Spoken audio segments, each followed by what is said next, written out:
సాధారణంగా 2 సార్లు 3 సార్లు అంతకంటే ఎక్కువ సార్లు డ్రగ్స్ తీసుకున్నట్టు దొరికితే కనుక వాళ్ళ పైన చర్యలు ఉంటాయి. సో వీళ్ళలో ఎన్నిసార్లు పాజిటివ్? మనకు అందరూ మొదటిసారి దొరికారండి. మనం ఇంకా చూస్తాం. మరి ఇప్పుడు కొన్ని మా దగ్గర ఉన్న యాప్స్ ద్వారా చూసి వాళ్ళు గతంలో రికార్డుల పరంగా ఎక్కడైనా దొరికారా ఏంటి అనేది చూసిన తర్వాత సాధారణంగా డ్రగ్స్ పార్టీ జరుగుతుందని ఇన్ఫర్మేషన్ వచ్చిందా సార్? లేకపోతే మాకు 1908 అనే ఒక ప్రత్యేకమైన నంబర్ ఉంది. 1908 దీనికి రెగ్యులర్గా మాకు కాల్స్ వస్తున్నాయి. మాకు ఎంత ఈగిల్ ఫోర్స్ ఏర్పాటు చేసిన తర్వాత 1908కు చాలా ప్రాశస్త్యం కలిగింది. ఆ ప్రాశస్త్యంలో భాగంగా అంటే చాలా మందికి రీచ్ అయింది. డ్రగ్ అబ్యూజర్స్ కానీ ఇన్ఫార్మర్లకు కానీ తెలియజేస్తున్నారు. వాళ్ళు స్వచ్ఛందంగా రోజుకు మాకు కనీసం 1 కాల్ కానీ 2 కాల్స్ కానీ వస్తున్నాయి. దాని మీద రెగ్యులర్గా చేసినట్టుగానే ఇది కూడా రేడ్ చేశాం. రెగ్యులర్గా మేము రేడ్స్ చేస్తున్నాం. రెగ్యులర్గా దొరుకుతున్నారు. కొంతమంది దొరకట్లేదు. కొంతమందికి కొన్ని ఫాల్స్ కంప్లైంట్లు కూడా వస్తున్నాయి మాకు. అంటే వ్యక్తిగత దేశాలతో కూడా ఇచ్చేవాళ్ళు ఉన్నారు.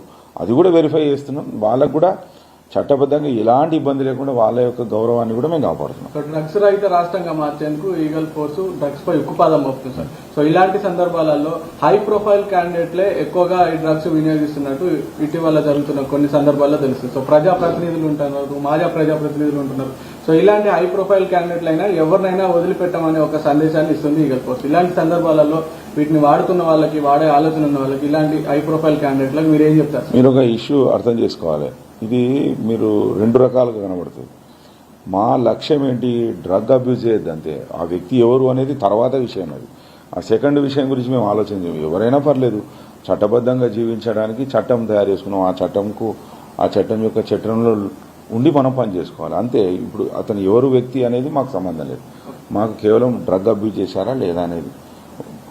వీళ్ళపైన తదుపరి చర్యలు ఎలా ఉండబోతున్నాయి? తదుపరి చర్యలు మనము మొయినాబాద్ పోలీసులు వాళ్ళను కోర్టుకు ప్రవేశపెడతారు. కోర్టు ఎట్లా చెప్తే అట్లా చేస్తారు. ఇప్పుడు ఏపీకి సంబంధించిన ఒక ఎంపీ కూడా ఉన్నారు కదా సార్, దీంట్లో వాళ్ళకి కనెక్షన్స్ దేని గురించి ఉంటారు? అది మనకు అక్కడ వాతావరణాన్ని చూసినప్పుడు తర్వాత ఒక్కొక్క వ్యక్తి వచ్చి ఉన్న వాళ్ళందరూ కూడా వేరే వేరే రాష్ట్రాలకు సంబంధించిన వాళ్ళు ఉన్నారు అక్కడ. అదేనండి. ఇప్పుడు మీకు మనకు కూడా వేరే రాష్ట్ర పరిచయస్తులు ఉంటారు కదా, వేరే రాష్ట్రంలో ఉంటారు. బంధుత్వాలు కూడా వేరే రాష్ట్రాలతో ఉన్నాయి. అట్లే వాళ్ళ పరిచయాలు ఉన్నాయి వాళ్ళకు. పర్పస్ ఏంటంటే ఫ్రెండ్లీగా జరిగినట్టుగా మాకు కనిపించింది. అక్కడ ఎటువంటి లావాదేవీలు జరిగినట్టుగా అయితే మేము గుర్తించలేదు. అది మాకు అర్థమైంది ఏంటంటే డ్రగ్ ఇన్ఫ్లుయెన్స్లో ఒక జోష్కి వచ్చి అతను ఫైర్ చేశాడనేది మేము ప్రాథమికంగా నిర్ధారణ. పోలీసుల మీద అటువంటి కాల్పులు ఏమి ప్రయత్నం చేయలేదు అక్కడ. ఎందుకంటే అక్కడ ఫైరింగ్ జరిగేటప్పుడు అక్కడ ఎవరు పోలీసులు లేరు. అంటే ఒక 50 మీటర్లు 60 మీటర్ల దూరంలో ఉన్నారు. అది వాళ్ళు గమనించని కూడా గమనించలేము మనం.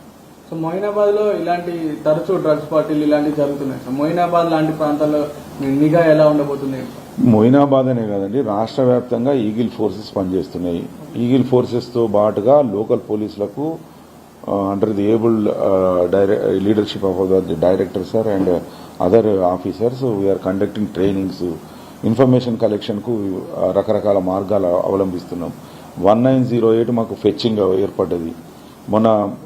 అంటే భారతదేశం అంటే కొన్ని ఈ డిపార్ట్మెంట్స్, ఈ డ్రగ్స్ మీద పనిచేసే డిపార్ట్మెంట్స్ కూడా అసలు 1908 ఎలా మీరు ఇంత ప్రజలకు దగ్గరికి తీసుకెళ్లారనేది కూడా వాళ్ళు ఆరా తీయడం జరుగుతుంది.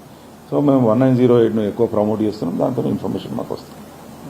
ఎందుకంటే ఇన్ఫర్మేషన్ ఇచ్చిన వ్యక్తి యొక్క వివరాలు చాలా గోప్యంగా, అసలు చాలా అంటే చాలా గోప్యంగా పెడతాం. కాబట్టి వాళ్ళకు నమ్మకం ఏర్పడ్డది. మాకు డయల్ 100 మీద కూడా మనం ఎవరికి చెప్పం. డయల్ 100 లాగానే ఇది కూడా 1908 పనిచేస్తుంది. అక్కడ ఎవరి దగ్గర అయితే వెపన్ ఉందో అతన్ని వెంటనే కస్టడీలోకి తీసుకోవడం జరిగింది.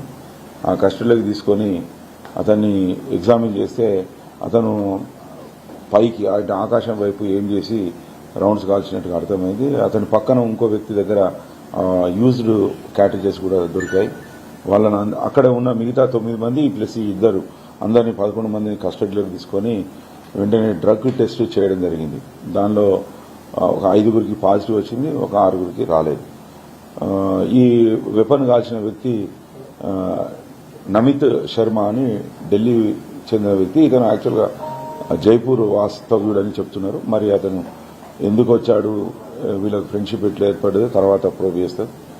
రెండోది, వెంటనే ఈ టెస్టులు జరిగిన తర్వాత ఫర్దర్గా అథెంటిసిటీ గురించి యాజ్ పర్ జీవో నంబర్ 4 ప్రకారంగా రాష్ట్ర ప్రభుత్వం తెలంగాణ గవర్నమెంట్ ఇచ్చిన జీవో నంబర్ 4 ప్రకారంగా వాళ్ళను గవర్నమెంట్ హాస్పిటల్లో తీసుకెళ్లి అక్కడ రక్త నమూనాలు కూడా తీసుకోవడం జరిగింది.